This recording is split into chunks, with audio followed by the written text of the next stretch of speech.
Thank you for having me. It's a pleasure to be here, and I'm looking forward to this chat. How much do you think most travelers to India know about the caste system? As far as I know, I've lived in India for 27 years. I've seen a lot of friends come in, you know, from abroad.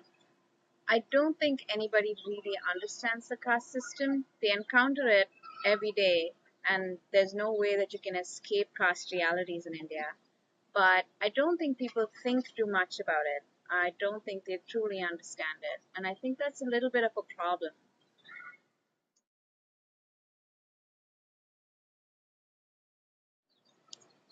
I was born into a caste that is considered backward.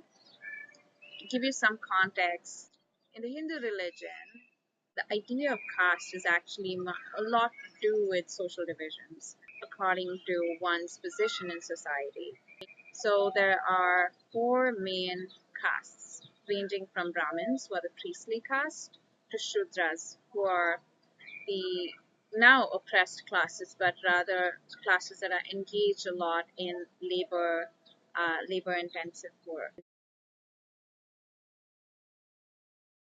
Every single state in India, every single community in India observes caste and traditions that come with it differently. So it is a little complex to explain caste to someone who is not a part of this system. But that said, my personal reflection of caste is that I am very much against the concept of caste, very much against the notion that people have to be defined by where they are born and to which community they're born in. Um, and I think that we still have a very long way to go where the lines between all four classes and castes are dissolved and that you don't really see those kind of boundaries any longer.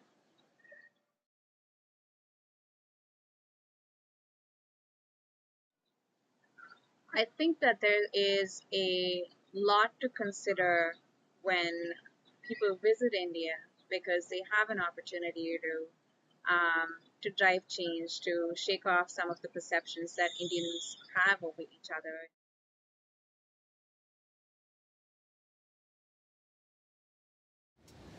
A foreign visitor to India brings with them a lot of privilege. One of the biggest way that privilege can be used is to intervene uh, very softly and gently to kind of challenge some of those notions of caste and to be observant of caste.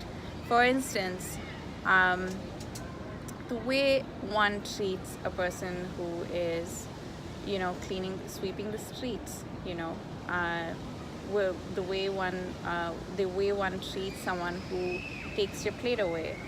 Um, Small things that a foreign visitor can do to make people around them feel less invisible is a huge, huge step. When you come into an already complex situation where a lot of divisions exist, but you are making an attempt to kind of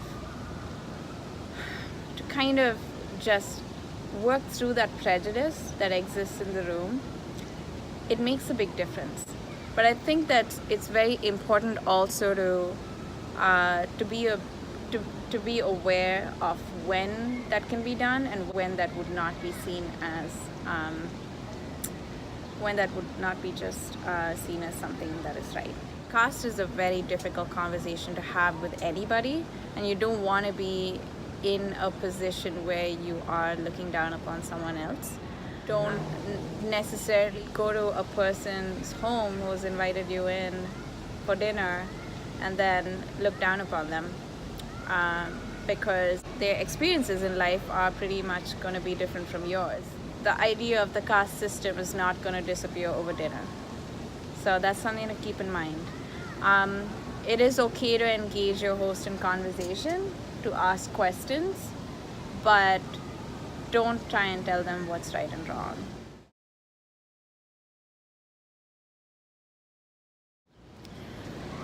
I don't think the end of the caste system is within reach. I think we are at a point where we can discuss not bringing caste to a table and shedding the identity of caste.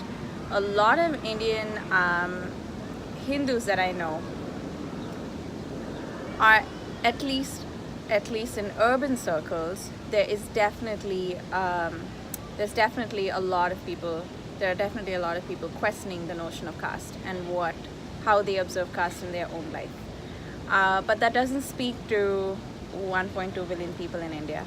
There's still a lot of communities that observe caste. And I think one of the most interesting things about caste, which a lot of people don't recognize when they look at caste from the outside in, is that caste, the notion of caste, comes from ancient Hindu texts. But after the British were in India, after 200 years of colonization, a number of communities converted to other religions to kind of escape casteism and and the prejudice that they faced against caste. However, whether they converted to Christianity or other denominations within Christianity, they still identify with caste. So they are Christian Nadars. They're just not Hindu Nadars. They're now Christian Nadars, and they still marry within that within their community. And there is no way that caste dies just because one converts to a religion or a religion that is not polytheistic, a religion that is not Hinduism. A lot of people still observe castes outside Hinduism, and that is, I think, one of the very complex realities of how caste functions in India.